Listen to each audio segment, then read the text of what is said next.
How to use YouCut Video Editor. Hello guys, this is Atticus and welcome back to another tutorial video. In today's quick tutorial video, I'll teach you guys the basics of YouCut Video Editor. So without any further ado, let's dive right into it. First step, open up YouCut. After you open up your YouCut, you can then tap on the plus icon right here in the middle bottom. And after you do that, you can start a new project. So tap on new project, or if you want to see your drafts, you can see that from here as well. So you can either simply use a project that you already have or create a new one and import it from your gallery. After you do that, this is what your YouCut should look like. Now here you'll see different video editing options.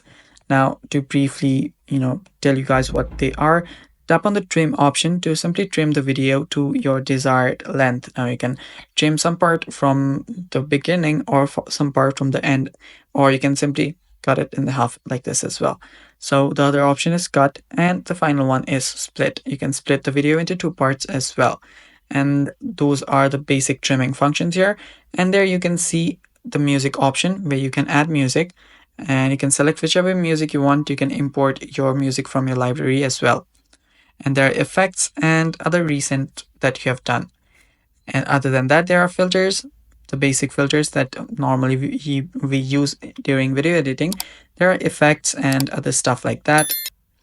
And also there are text stickers and picture-in-picture option. You can also edit the speed of the video from here, the standard normal video speed. Other is the curve one right here, which you can edit yourself.